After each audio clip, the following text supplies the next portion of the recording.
Olá, muito boa noite, seja bem-vindo, seja bem-vinda a mais uma edição do programa Memória Viva, que integra as comemorações pelos 60 anos da Câmara dos Dirigentes Lojistas, a CDL, aqui de Mossoró. Quem está aqui do meu lado, como sempre, Estênio Max, presidente da CDL. Estênio, muito boa noite. Boa noite, Maricélio, boa noite aos telespectadores da TCM, também aos nossos internautas, e os seguidores das nossas redes sociais da CDL. Hoje uma data muito importante, estaremos aqui entrevistando uma dupla realmente que faz a diferença, as pessoas que têm um prazer de viver e conviver e a gente dialogar. Eu acho importante trazer que é um exemplo de vida, são nossos amigos aqui, Joaquim e Emanuel, ambos da J. Patrício Metais. Amigos, sejam muito bem-vindos ao Memória Viva. Obrigado. Boa noite, Joaquim, boa noite, Emanuel, sejam bem-vindos, é uma honra tê-los aqui conosco nesta edição. E a gente sempre começa o Memória Viva pedindo que os nossos entrevistados se apresentem aos nossos telespectadores, Então, quem são Joaquim e Emanuel Patrício? Quais são as origens de vocês? Eu sou formado em engenheiro mecânico, pela UFRN, pai de 3 filhos, Gabriela, Matheus e Joaquim, nessa ordem, casado com Camila. E junto formamos a J. Patrício, que foi uma empresa que foi fundada pelo nosso pai, Joaquim, e eu acho que é isso. Emanuel? Eu sou Emanuel Patrício, filho de Joaquim Patrício, Maria do Socorro, casado com minha esposa Andréa Cristina Rodrigues. Tenho 2 filhos, o Erasmo Patrício e a Evelyn Patrícia, E sou engenheiro de materiais. Então, é uma profissão que eu escolhi para nos auxiliar no mercado de aços, e reciclagem. E vocês são naturais de Natal, da capital do estado? Isso, somos naturais de Natal.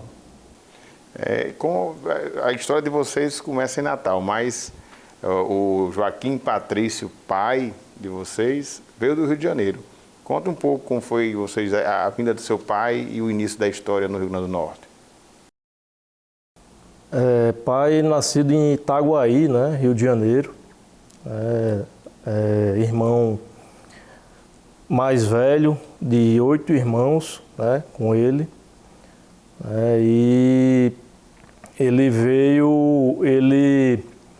se mudaram do Rio de Janeiro para Natal, E aí essa história começa com o trabalho que se iniciou em Natal, onde eles trabalhavam carregando ossos de animais em abatedouros,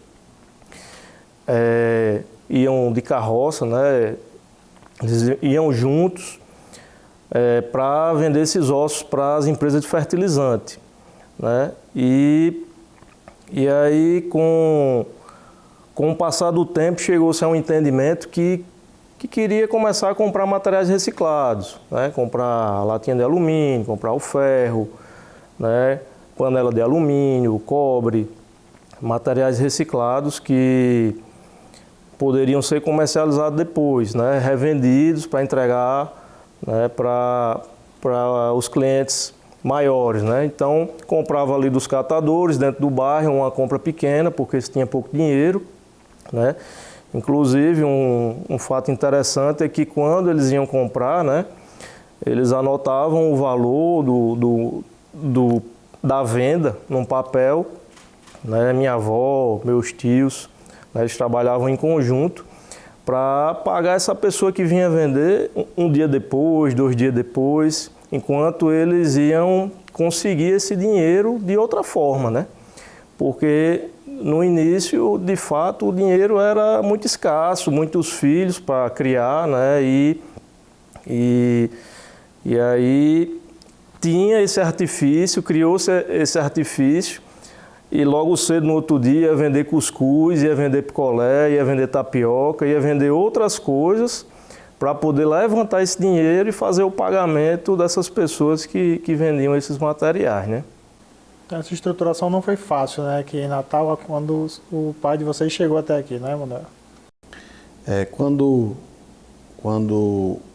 meu avô veio de Itaguaí, né, Rio de Janeiro, que foi onde meu pai e alguns dos meus tios nasceram, né? Ele já voltou para Jardim do Seridó, para a casa do pai dele, né? Porque lá não tinha dado certo, né? Então, ele passou a morar acho que nas Quintas e depois na Cidade da Esperança. Que aí foi na Cidade da Esperança que meu avô Manuel Patrício, trabalhava numa fábrica de adubos, né? Nas Quintas, ali no quilômetro 6, que era do irmão dele. E meu pai, junto com minha avó, né, e meus outros tios, tinha essa questão como o Joaquim falou, da coleta desses ossos, tinha aquele abatedouro ali no quilômetro 6, que aí eles levavam para entregar na fábrica de adubo. E aí, mais na frente, eles montaram uma pequena compra de sucata na casa, no quintal da casa da minha avó, na Cidade da Esperança, né? Onde eles compravam esses recicláveis e iam vender geralmente no final de semana.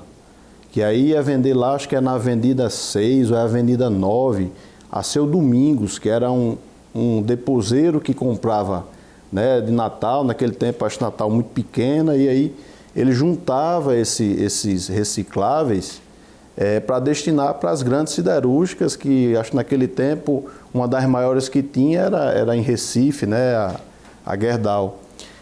Então, eu lembro uma passagem que minha avó falava que alugava, ela e meu pai alugavam o jipe do vizinho para juntar a sucata e entregar lá em Seu Domingos, eu acho que é na Avenida 9 em Natal, não tenho tanta certeza. E aí isso foi tomando uma proporção que mais na frente eles montaram o comércio, né, no bairro Nordeste. No bairro Nordeste ali, próximo a Felizardo Moura, né, no sentido de quem vai para Ponto do Igapó. Né? E aí a coisa foi tomando uma proporção. Meu avô, para ajudar, já saiu da fábrica de adubo, né, e foi ajudar os filhos nesse comércio que eles montaram. Essa é a história que eu recordo. Pode ser que meus tios, minha avó ouvindo, tenha algo a acrescentar ou a corrigir, mas era essa história que pai conversava conosco quando éramos menor.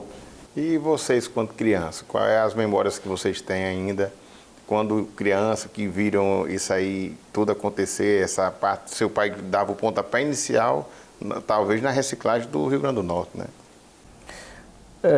Eu tenho muitas recordações dessa empresa no bairro Nordeste, né?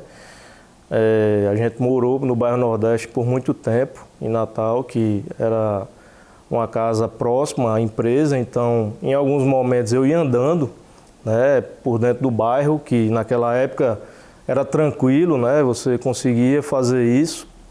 E assim, sempre naquela vontade de descobrir as coisas e de aproveitar como criança, né? Por mais que eu já estivesse vivendo lá dentro, né, que a nossa infância nas férias, né, como adolescente também, nas nossas férias, a gente sempre viveu muito dentro da empresa, né? Então, indiretamente, o pai da gente, os nossos familiares, eles traziam muito essa importância da empresa, né, na nossa vida. Então, quando pequeno, eu me lembro que eles criavam, às vezes, alguns carneiros lá, e a gente tinha um carneiro lá que era brabo, que corria atrás da gente, e a gente se escondia do carneiro, o carneiro dava umas carreiras atrás da gente. E isso é muito marcante, né? Porque às vezes você via determinadas cenas e não consegue esquecer.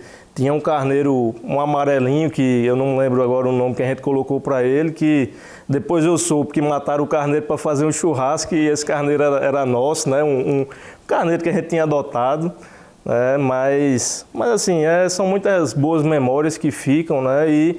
E assim, sempre marcada dentro daquele ambiente, né? Que era a empresa, né? Que assim, fez um papel, teve uma parte muito forte na vida da gente, na nossa formação, né? Não sei se o Emanuel quer complementar. Lá no bairro Nordeste, né? Que era pertinho assim da empresa, eu acho que algo em torno de, não sei, uns 2,5 a 3 quilômetros, mais ou menos, a distância que a gente caminhava, né, para sair da nossa casa e ir para a empresa. Até mesmo porque lá na empresa, meu pai montou para minha mãe um restaurante para que ela fornecesse a alimentação para os funcionários, né? Então, tinha essa lanchonete, era uma lanchonete, um restaurante, que aí no decorrer da semana eu saía de casa, estudava à tarde no Salesiano, lá na Ribeira, saía de manhã para ter aula de reforço com meu tio Valdenor, que era muito bom em matemática, tinha minha tia da Luz, muito boa em português, o esposo dela, Arimateca, era bom em geografia, então eu tive quase todos os professores dentro da família. Né? Então eu saía, a gente ia caminhando lá para a empresa e ficava estudando nessa parte da manhã, quando dava o horário ia para casa, para tomar banho e se ajeitar para pegar o ônibus, para ir para a escola. E assim, o bairro Nordeste, não sei se vocês conhecem, mas o bairro Nordeste é um bairro de muitas ladeiras, né? Então, eu como muito traquino, andava de bicicleta. Eu lembro que meu primo Caio tinha um carrinho lá, que a gente ficava descendo as ladeiras do bairro Nordeste nesse carrinho e a gente fazia muita arte. Só Deus para proteger e colocar a mão ali e os anjos para acompanhar, porque a gente era muito traquino. A gente está recebendo hoje, homenageando os empresários Joaquim e Emanuel Patrício, da Jota Patrício Metais. A gente vai para um breve intervalo, daqui a pouquinho a Memória Viva de hoje volta. Fica por aí.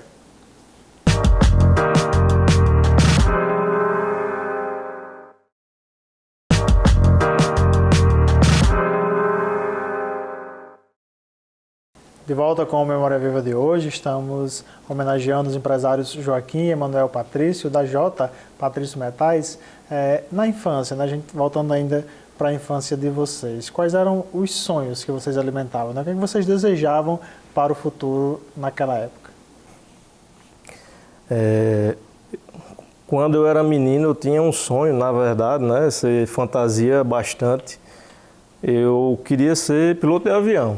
Eu achava que aquilo ali era o melhor e tal.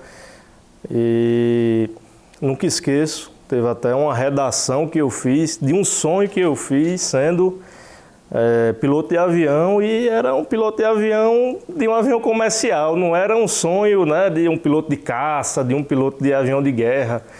Era um piloto de um avião comercial, sei lá, de uma empresa dessa.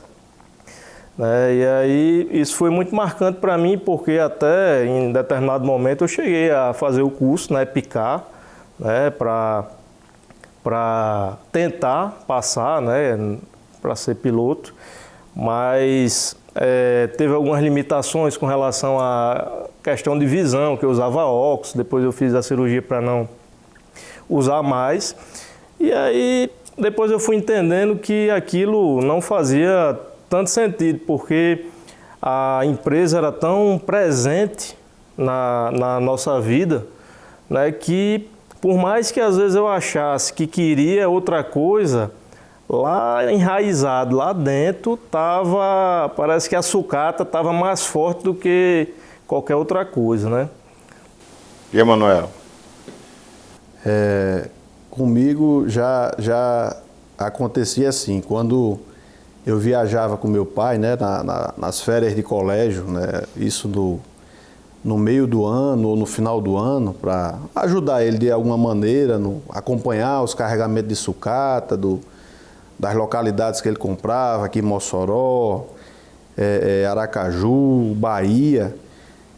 Eu achava muito os caras muito durão, os motoristas das carretas. Então, eu queria ser caminhoneiro. Eu dizia, eu quero ser caminhoneiro. Eu achava bonito demais o cara dirigindo uma carreta enorme, carregada com não sei quantas toneladas. E eu achava bacana aquilo ali, né? O cara, chegava alguns motoristas que já relatavam, eu estou há 30 dias fora de casa e... Rapaz, o cara tem que ter muita coragem para ficar 30 dias fora de casa. E aí, mais na frente, eu conheci um motorista, né? E a gente conversando, né? E ele contando as dificuldades de estrada. E ele fazia os fretes e começou a conhecer, né? Onde o pessoal comprava o material e onde vendia. Por quanto comprava e por quanto vendia. Em resumo, esse cara deixou de ser motorista para virar empreendedor, empresário, e hoje, assim, ele era o dono da carreta, né? Ele passou a ter várias carretas. Então, digo, é melhor ser empreendedor, empresário e ser o dono das carretas do que propriamente, né? É uma profissão que eu admiro muito, era um sonho que eu tinha de criança, né? Ser caminhoneiro. Mas aí, pelas coisas, né, que aconteceram e a gente acabou optando em administrar a empresa e tocar o negócio para frente. E bacana, e vocês sempre tiveram a raiz empresarial dentro da vida de vocês. E aí como é que inicia a entrada de vocês no mundo empresarial? Eu acho que sempre nas nossas férias, né, a gente já frequentava adolescente, né? Na época eu não entendia, né, aquela insistência, né, do meu pai de por que passar tantos dias nas férias dentro da empresa, né? Tipo, sei lá, se eu tivesse um mês de férias, era uma semana que ele dava para mim e os finais de semana, e o resto tinha que estar dentro da empresa trabalhando, né? Então assim, hoje eu entendo e agradeço a ele por isso, né? Porque cada ensinamento que a gente pôde ter naquele período, né, a gente traz hoje conosco para dentro do negócio, né? Então isso foi ficando muito forte dentro da gente, né? Então acaba que a intenção era ser alguém para ajudar o negócio, né? Para que o negócio funcionasse bem. Então, quando eu fui fazer a faculdade de engenharia, né, eu cheguei para o meu pai e eu falei, pai, eu estou com vontade de fazer 2 cursos que não tem nada a ver. Um é engenharia mecânica e o outro é psicologia, né? Ele disse, meu filho, faça engenharia mecânica se você quiser, né? Mas se você vier me perguntar, se você quiser minha opinião, faça engenharia mecânica.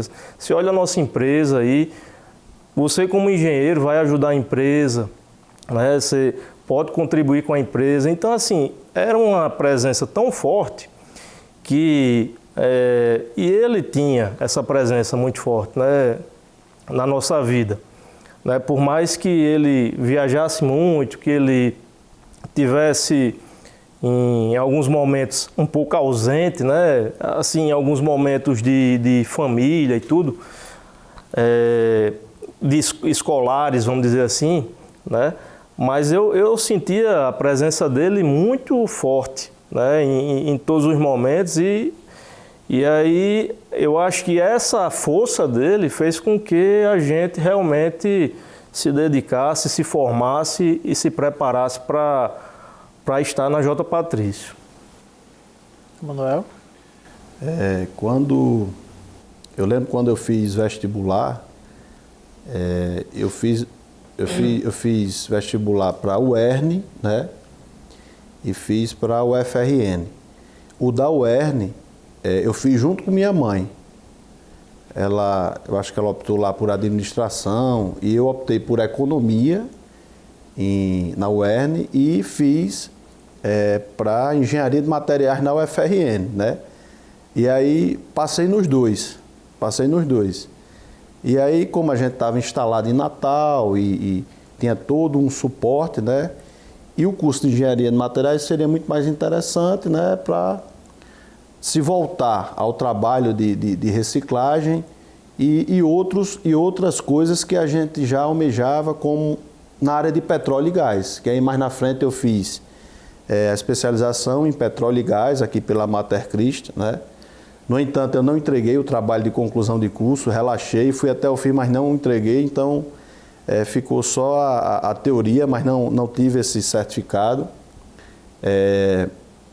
E aí as coisas foram acontecendo, foram fluindo e assim, sempre a gente, eu pelo menos, né, a gente, férias de meio do ano, férias de final do ano, a gente estava ajudando pai, nossos tios na empresa, né, aprendendo a fazer alguma coisa, enquanto os amigos estavam viajando na casa dos avós, no interior, e às vezes a gente ficava se perguntando, mas não, acho que esse foi um dos grandes ensinamentos e legado que o pai nos deixou para a gente dar continuidade às coisas, aos negócios.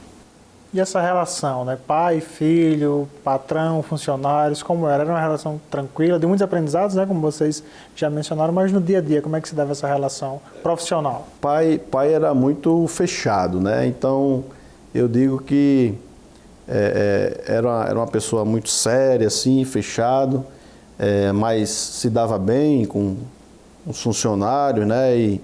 E às vezes os funcionários tinham até um receio porque realmente ele jogava duro com o pessoal, né? Então, eu digo, quando eu comecei a ter uma aproximação melhor com o pai, né? Uma proximidade de um abraço, de dizer que amava e tudo, infelizmente ele partiu, né? Então fica vários questionamentos de quanto tempo a gente perdeu de ter convivido mais intensamente. Mas assim, muitas vezes você não pode, dar o que você não recebeu, né? Então, depois de muito se fazer terapia e análise, a gente vai vendo que muitas coisas, às vezes a coisa tem que ser naquele formato para que a gente fique mais... tem uma expertise melhor e tenha mais experiências. Hein? Joaquim? Eu acho que talvez por eu ser um pouco mais novo que Emanuel, né, eu também tive, sim, essa questão de pai bem fechado, né? De fato, isso é um fato, né? Eu acho que mais para o final da vida dele que ele veio a abraçar, a falar mais sobre sentimentos, né, conosco. A gente tinha uma presença muito mais forte disso com minha mãe, né? Minha mãe é uma pessoa muito carinhosa, muito dada, né? Então, acabava que uma coisa compensava a outra, né? Onde você tinha pouco, do outro você tinha, então você ia ali compensando, mas com relação a uma relação funcionário-filho, né? Eu acho que eu tenho uma lembrança muito forte do meu pai como professor, né? Tanto que em alguns lugares que eu já fui, as pessoas me perguntam quem é seu mentor, quem é a pessoa que lhe marcou mais fortemente, que lhe marca mais fortemente. E aí eu sempre digo que é meu pai, né? Por mais às vezes que ele não esteja aqui, eu me questiono o que ele iria fazer numa situação como aquela. Seria uma das lições, né, que foi deixada por seu Joaquim Patrício. Agora, falar aí, J. Patrício, quando é que se consolida, Emanuel?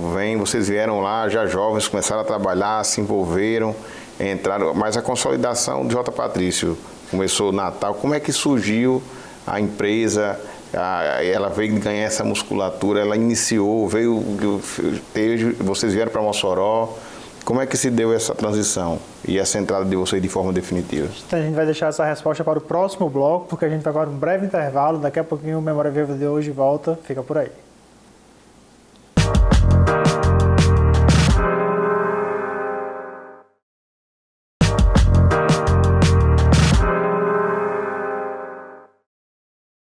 O Memória Viva de hoje está de volta. Estamos homenageando os empresários Joaquim e Emanuel Patrício, da J Patrício Metais. E no bloco anterior, Stênio, você deixou uma pergunta no ar para eles. Eu queria que você recapitulasse que questionamento é esse. Justamente iniciar aí com o Emanuel. Emanuel, como foi que veio o J Patrício? Quando a hora que vocês entram em J Patrício, e aí ela vai começando a se transformar no que é hoje. Até bom que passa para o telespectador tudo como começou e o que é J Patrício Metais. Eu lembro que uma das coisas que foi determinante pelas movimentações de negócio que o pai tinha em Mossoró, era das compras de sucata que ele realizava na região de Mossoró. Teve um período que o óleo diesel ficou caríssimo. Ficou caro, muito caro. E aí ele, conversando com meu tio, né, meu tio Geraldo em Natal, eles optaram em abrir uma empresa em Mossoró para armazenar e dar suporte a essa parte comercial que eles realizavam em Mossoró. Então foi daí que nasceu a J Patrício, né? Nasceu nesse cenário e assim, a J Patrício é uma empresa onde a raiz dela, né, é a compra e venda de sucata de ferro, a compra e venda de materiais que a gente prospecta a nível nacional e em algumas oportunidades internacional de materiais metálicos, né, para N setores econômicos da nossa região, o setor de petróleo e gás, o setor salineiro, o setor fruticultor, né, o pessoal da carcinicultura, né, para o pessoal ceramista, o pessoal das oficinas de usinagem, das tornearias. Então, tudo nasceu da sucata, mas com o passar dos anos foram abrindo outras ramificações de negócio, né? Então, muitas vezes o pessoal olha para nós e só pensa sucata. Os caras sucateiros, né? E é sucata de carro. Não, a gente nem trabalha com sucata de carro, nunca trabalhamos. A nossa raiz, a nossa origem é sucata industrial e a sucata do catador que cata, num evento, em um determinado aterro, né? E vai nos vender. E isso é o início. E mais na frente se ramificou para várias coisas, indústria, né? Prestação de serviços, né? Recuperação de materiais. Então, assim, a gente tem esse leque de opções que faz com que a gente caminhe o nosso negócio para margens melhores, né? Para que a gente atenda uma opção de vários mercados, porque às vezes você está atendendo um determinado mercado que fica fraco, mas tem outro ali que está bom, então você vai se virando com aquele que está melhor. Então, assim, tem cenas assim de tempos que eu lembro, por exemplo, vocês trabalham com fruticultura? O pessoal, material para fruticultura, onde? Por exemplo, a gente fornece os tubos de revestimento para os poços de alta profundidade, poços de 750 metros, 800 metros, né, os tubos de aço, né? Então, quer dizer, a gente está lá no segmento fruticultor, nesse feeling de mercado, nesse know-how, entendeu? E aí petróleo e gás, aí válvulas, cabeças de poços, unidades de bombeio e N outros materiais que a gente prospecta em leilões de empresas que estão espalhadas pelo Brasil inteiro. Então, é um leilão, é uma compra direta de uma empresa que acabou um projeto e teve no seu almoxarifado uma sobra de material que não vai mais utilizar. Então, a gente compra, bota no nosso estoque e espera o cliente. Então, o J Patrício é isso, é um leque de opções, né? Desde a sucata ferrosa, a venda de materiais, a cultura, o incentivo à cultura com nossa parceria com o artista Guaraci Gabriel, recuperação de materiais, o serviço de metalização, que é uma recuperação de material. Então, assim, locação de alguns equipamentos, né? como muque, empilhadeira, de uma maneira bem sutil, porque esses equipamentos a gente só faz locação quando nossa carga de trabalho está pouca, então sobra para o mercado para a gente locar. E não é tanto foco, mas é um leque de opções que cada um de vocês precisam ir lá para conhecer, né, e entender melhor o que é J. Patrício. Com tantas ramificações, é possível definir, classificar um principal tipo de cliente ainda ou não mais, Joaquim?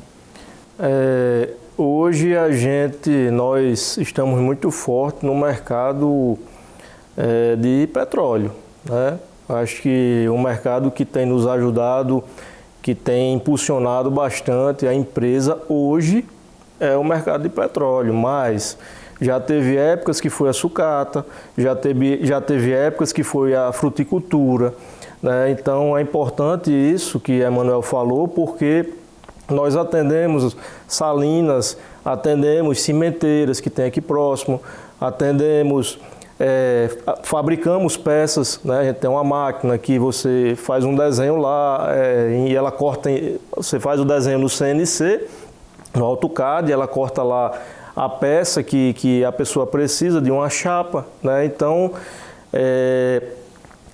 são vários segmentos que vão se complementando. Às vezes tem um segmento que está mais fraco, o outro está melhor, e a gente vai conseguindo equilibrar e manter o nosso negócio ativo, crescendo, né, com a nossa forma, com a nossa pegada, né, e graças a Deus aí já estamos com mais de 20 anos de empresa, né, somos a segunda geração da J. Patrício.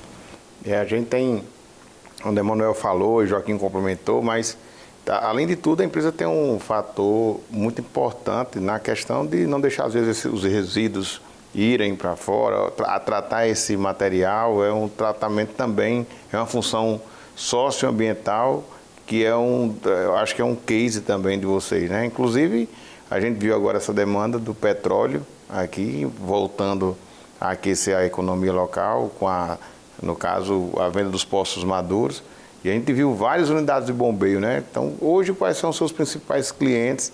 Como é que está a J. Patrício hoje estruturada na quantidade de filiais? Quais são hoje a quantidade de empregados, empresas, de pessoas que dependem da J. Patrício? Hoje a empresa tem mais de 120, né, colaboradores. Já tivemos um pouco mais, mas aí em alguns ajustes a gente está em 120 hoje. Tem 2 filiais, né, na cidade de Mossoró, uma está na BR-304, outra na BR-110. Né, e assim, estamos estocados de materiais para atender o mercado de petróleo, né? Isso foi uma estratégia de Emanuel comigo. A gente entendeu que era interessante que a gente tivesse esses materiais para atender essas empresas, né? Não só as empresas de petróleo, mas as empresas de fruta, né? Que também os produtores de melão sempre nos procuram, né? Para fazer cotações, né? Então, eu acho que a gente está aqui posicionado para dar velocidade, né, de entrega desse material, um material de qualidade. Por mais que a gente tenha a raiz, né, da empresa, que seja a sucata, que quando se falava em sustentabilidade, está se falando agora, a gente já fazia isso desde a nossa origem, né? A gente já recicla, a gente já recupera e reutiliza quando tem condições, já faz isso de muito tempo.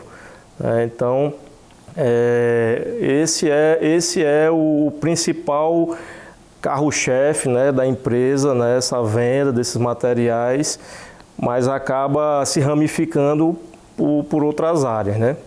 E os momentos mais difíceis da empresa ao longo desses 20 anos, quase 21 anos, né, que serão celebrados agora no mês de maio? Assim, nem tudo são flores, né, apenas ao longo desse percurso, dessa trajetória, né? O que vocês mais lembram assim, de dificuldades, obstáculos que foram superados, né, até chegar ao patamar de hoje? Quando eu cheguei em Mossoró, no final de 2006, né, o pai estava começando a estruturar, hoje onde é a matriz, ali em frente à Petrobras, na beira da BR-304.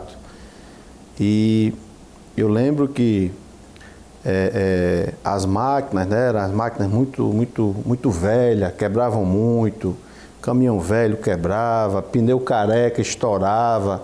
Então a gente traçava um planejamento para realizar em um dia, e aí era 2, 3 dias para a gente conseguir, né, fazer esse trabalho.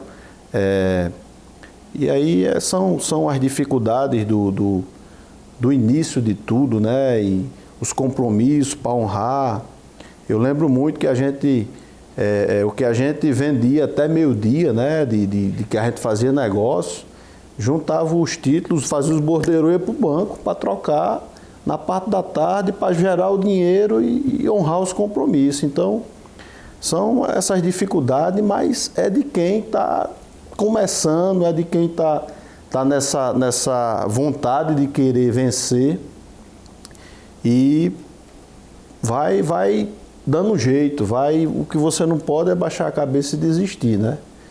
E aí a coisa foi acontecendo. Eu lembro muito que a gente tomava banho numa latada que foi feito um banheiro improvisado. Quer dizer, tudo no início é do improviso, é de você realmente fazer acontecer com os recursos que você tem.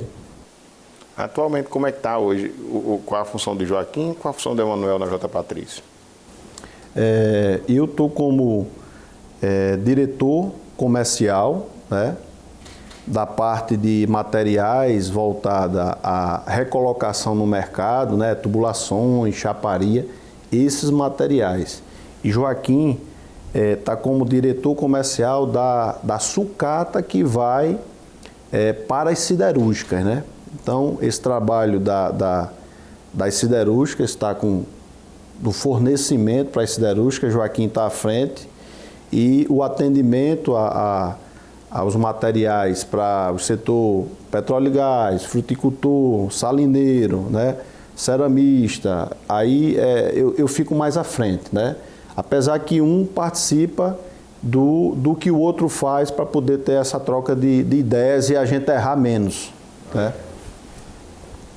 A gente vai para mais um breve intervalo, na verdade, o nosso último intervalo do programa de hoje. Daqui a pouco a gente volta falando um pouco mais sobre família, sobre memória também, trazendo um pouco mais a memória do Joaquim Patrício pai, o patriarca da família, entre outros assuntos também. Fica por aí.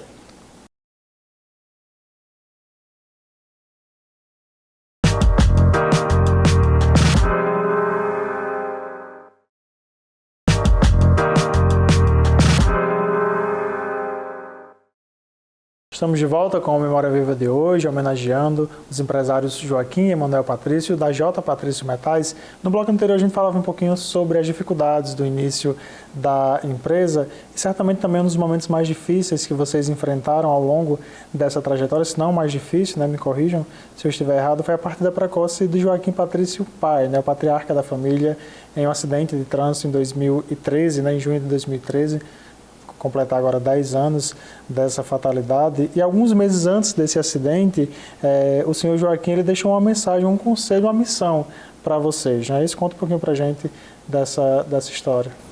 Em 2012, né, meu pai ele era um cara muito sábio, né? Na verdade, ele já vinha nos preparando para tomar de conta e ajudar na empresa, né? Então, ele já vinha fazendo isso de muito tempo, né? Então, em 2012, a gente teve uma confraternização, né, lá no estacionamento da Matriz, que é ali na base, próximo à base da Petrobras, na BR-304, e ele falou, né, em um momento lá no microfone que estava preparando os filhos para que cada um tocasse o negócio, né? E que podia ser que ele não estivesse mais aqui e tal. E ali foi uma mensagem que a gente tem essa gravação, inclusive, né? Não está muito boa, mas tem. Foi uma mensagem meio que de despedida em confraternização, mas que a gente só vai entender essas coisas depois, né? Porque foi algo que ficou muito marcante, né? Então, esse momento. Manuel? Ele foi o nosso professor, né? A pessoa que nos conduziu, né, de uma forma a ser íntegro e digno nos nossos negócios, ajudando o próximo, na família, né, com outras coisas que a gente aprendeu mesmo no dia a dia e depois de ajustes, né? Então, é um grande legado que ele deixou para nós, todos esses aprendizados. Importante. Uma coisa importante para você, telespectador, que está vendo aqui. Às vezes a gente passa ali na frente e vê as obras, eles vão falar um pouco das obras de arte, né, o garfo lá, gigante, as obras que tem no Caminho de Natal. Mas J. Patrício Metais vende de tudo. É impressionante o mundo e a amplitude lá de parafuso. É quase igual uma pessoa dizer ali de parafuso de cabo vassoura. Parafuso para ver. Fala um pouco do portfólio de J. Patrício. Nós, primeiramente, atendemos pessoa física, né? O camarada chegou lá atrás de um material, a gente atende. Pessoa jurídica, porque às vezes o pessoal pensa, né? Não, só empresa. Não, vai lá, se nós tivermos um material da linha metálica que você precisa, né? Desde um parafuso até uma unidade de bombeio para petróleo, né? É um leque muito grande. A parte de aço inoxidável também, a gente tem chaparia, tubulação. E assim, é um leque muito grande de materiais. Vale a pena você ir lá, consultar, né? E pode ligar antes para perguntar se a gente tem um material para ter essa certeza, né? Mas é impressionante, pô, ter tubulação, portão, já comprei na J. Patrício, o telão da CDL hoje é sustentado por um tubo de petróleo que foi comprado na J. Patrício. E acho que a unidade, corte também, né, de materiais, a máquina que corta lá é muito bacana. Interessante, nesse portfólio diversificado que vocês mantêm, né? A gente sempre pergunta também no nosso programa, Joaquim e Emanuel, como é que os nossos entrevistados avaliam a importância das entidades de classe para aqueles jovens empreendedores, quem está começando agora a empreender, a exemplo, por exemplo, da CDL, né, que completou agora em março 60 anos. Como é que vocês avaliam essa importância? Eu acho que, assim, nós temos essa parceria com a CDL, né, de longas datas. A gente entende a importância da CDL, né, para a sociedade, para as empresas, para os empresários, né. Sempre a gente busca direcionamentos na CDL, né. Teve momentos na pandemia que a gente se consultava com o pessoal da CDL, Michelso, ligava para Michelso, ligava para o pessoal da CDL para saber como é que estava as possibilidades, quem podia abrir, quem não podia, né? Então, eu acho que essa proximidade com a entidade é muito importante para a gente e acaba sendo uma via de mão dupla, né? A gente tenta contribuir da maneira que pode, mas sempre tentando também conseguir informações, conseguir melhorias para nós que somos empresas junto à CDL. É uma soma de forças, né? Emanuel? Essa parceria, né, que existe e o somatório de forças, CDL, e a questão de você estar dando a oportunidade de alguém empreender ou ser fonte de inspiração, né, para novos empreendedores, né? Isso é uma coisa muito marcante, é uma coisa muito que nos deixa orgulhosos de repente ser fonte de inspiração para esses novos empreendedores que virão, essa nova geração de empreendedores. Manuel Joaquim, o pessoal às vezes não conhece, mas fala um pouco do trabalho social, inclusive, né, da parceria com o artista Guaraci e das obras sociais que vocês têm, que às vezes a gente não conta, mas isso é importante. A nossa atividade em si de reciclagem, ela já traz um apoio social muito interessante, porque você veja, em 2019, quando a gente passou pela pandemia, né, e a gente comprava os recicláveis, né, do pessoal que estava, dos catadores, né? Muitas vezes o cara vai ali para vender um pouco de sucata de ferro, um pouco de sucata de alumínio. Ele vendia de manhã para ir ao mercadinho com aquele dinheiro e comprar alguma coisa para ter o que comer na hora do almoço, né? Então, é um apoio social muito interessante. Lembrando que essa atividade que a gente faz é a que nos traz a menor margem de lucro, né? Só que a raiz é como a gente começou, então a gente não pode parar de fazer nunca. É a nossa missão e é uma forma de ajudar o próximo, né? Então existe esse trabalho dessa compra para essa ajuda, né, ao pessoal, e também tem outros meios que a gente usa para incentivar a cultura, como as obras de Guaraci Gabriel, e tem outras campanhas que foram feitas na empresa, né, que aí meu irmão pode explicar melhor, que nessa ele participou de uma forma mais intensa do que eu, porque eu estava em viagem, né? A gente teve alguma campanha, né, que era o Comprou Doou, né? Então, a cada venda que o cliente fazia conosco, a gente se comprometia em comprar uma cesta básica para distribuir nas comunidades. Qual foi o critério de distribuição? Onde moravam mais colaboradores da J. Patrício. Então a gente estava meio que querendo retribuir aqueles bairros onde a gente conseguia trazer aquelas pessoas para trabalhar conosco, que no final quem mais recebeu foi o Bom Jesus, que é próximo à nossa empresa, e Passagem de Pedra, né?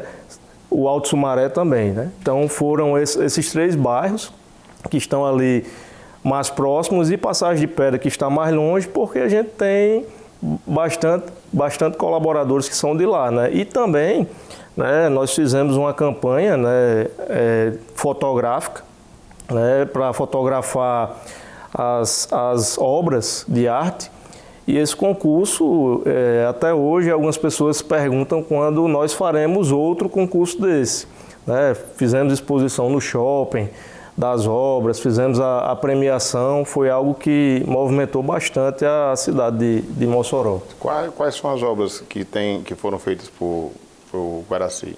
Guaraci hoje, no acervo, né, que a gente chama que é nosso, obra que a gente fez para a gente, ele tem 3 obras na matriz e tem 3 obras na filial. Na matriz ele tem a Boca da Noite, que é o Garfo e a Faca, né, tem a Garça, né, que é ali próximo a Brasnox, que é da família do nosso grupo, que é da minha irmã e da minha mãe, e tem a Sonda Intergaláctica, que também é próxima, uma é próxima da outra. Lá na filial a gente tem o Colibri, que é o Beija-Flor, né, que é na BR-110, tem uma obra que foi feita em homenagem a meu pai, né, que é uma imagem dele segurando uma chave e o mundo, né, e tem a outra que é a Flor do Maracujá, né, que está na empresa. Tem uma obra que a gente fez e doou para a Prefeitura de Mossoró, que foi a Celina Guimarães, que está ao lado da Estação das Artes, que foi na época das Olimpíadas. Nós fizemos uma tocha olímpica com a imagem de Celina Guimarães, que foi a primeira mulher que votou em Mossoró, né? Então a gente fez isso em parceria com o Guaraci. Fala um pouquinho agora sobre família, família de vocês, né? Como é que Joaquim, Emanuel, o que é que a família representa para vocês, né? Joaquim pai, Emanuel pai, esposo. Fala um pouquinho para a gente também sobre a importância da família para vocês. Hoje eu coloquei como foco, né, principal a minha família. Depois de muitos anos ter focado no trabalho. Então, eu já estou... Próximo ano eu faço 40, né? 40 anos, e aí a gente vai ficando mais maduro e vai vendo que a vida não é só trabalho, né? E aí eu estou focado, né, no bem-estar, na ser mais presente, né, na minha família, a minha esposa Andréia, a minha filha Evelyn, né, o meu filho Erasmo. Então, eu tenho procurado me dedicar, né, cada dia que se passa mais e mais na medida do possível, né, para eles, para que a gente esteja bem entre nós e eu dei muito trabalho, sempre dei muito trabalho, né? Eu dei muito trabalho à minha esposa e por um triz eu não destruí minha família, né? Então eu agradeço demais, né, por um milagre que aconteceu e eu consegui reestruturar minha família e hoje eu tenho isso como meu maior tesouro, né? Então eu estou muito feliz nesse momento que eu estou passando em casa, tudo graças a Deus em paz. E é o conselho que eu dou a cada um de vocês. A nossa família é a nossa base, é a nossa sustentação de tudo que você quiser alcançar na sua vida. Sem a sua família, você está perdido nesse mundo. Rapaz, a minha família para mim é tudo, né? Eu sonhei construir uma família, né? E a minha esposa Camila, meus filhos Gabriela, Mateus, Joaquim, né? Eu sempre busco participar, né, de momentos, Dia dos Pais, eventos escolares, apresentação, receber medalha. Assim, o que eu puder fazer para participar, eu faço, porque é algo que eu queria ter tido, né? Então, eu me esforço para fazer por eles coisas que eu não tive, né? Mas eu entendo que eu não tive, né? Depois você vai crescendo, vai fazendo terapia e vai amadurecendo. Já estou com meus 36 anos e eu, graças a Deus, eu agradeço muito a meu pai por tudo, pelo que eu sou hoje, mas eu quero dar isso para os meus filhos, entendeu? Então, eu imprenso ali, eu condenso tudo e naquele horário eu sou deles para ir olhar. Às vezes eu chego mais cedo para olhar meu filho jogando futebol. Então, assim, para mim isso é muito importante, para mim isso me move. A gente está chegando no final do Memória Viva e esse é o momento, né, que eu queria que vocês deixassem uma mensagem para o telespectador, uma breve mensagem de Emanuel e Joaquim, para aqueles que querem empreender. Qual é a mensagem que vocês deixam aí, a mensagem de luta, de toda essa experiência de vida que vocês estão construindo ainda? Eu digo que o empreender é uma arte, né? Você tem que ser polivalente, você tem que ser um cara que está ali e pensa positivo todo dia, porque todo dia é um novo desafio, né? E você tem que ter também o dom para isso, porque também é uma coisa que é o talento que você traz, né? Então, cada um vem com seu talento e, de repente, você ainda não descobriu o seu, né? Então, essa mensagem que eu deixo e muito obrigado. Para quem está nos assistindo, né, que está pensando em começar a empreender, eu acho que muitas vezes no começo existe um medo, né? Mas o começo você pode empreender dentro da empresa de alguém, né? Você pode se destacar dentro da empresa de alguém. Às vezes você está prestando um serviço e com aquele serviço que você está prestando, você pode iniciar um CNPJ, abrir um negócio sobre aquilo. Eu entendo que empreender é resolver problemas, é solucionar problemas das pessoas, né? Então, é preciso muita disciplina, é preciso romper horários, né? Às vezes a gente tem uma condição de horário na nossa cabeça que quando chega a determinado horário não dá para continuar, e não. Quem empreende não tem horário. Quem empreende tem hora para começar. Para a hora para terminar é quando você não tem mais a sua missão ali, né? Se não der para concluir naquele dia, você dorme menos naquele dia para concluir no outro, né? Então é sempre um esforço contínuo, né? Eu acho que exige muita disciplina, exige muita coragem, dedicação e não desistir. Às vezes você tem que mudar um pouco o caminho, né? Sair um pouco daquela rota, mudar aí por outro caminho, mas eu acho que empreender é isso. Joaquim Patrício, Manuel Patrício, muitíssimo obrigado, viu, pela participação hoje aqui no Memória Viva. Foi mais um programa enriquecedor, né, Estênio? Mais uma aula aí de empreendedorismo, de inspiração também para os nossos telespectadores. Muito obrigado. Muito obrigado, mais um para conta. O Memória Viva fica por aqui e estaremos em breve de novo aqui para mais um episódio, mais uma história bacana. Até o nosso próximo encontro. Boa noite.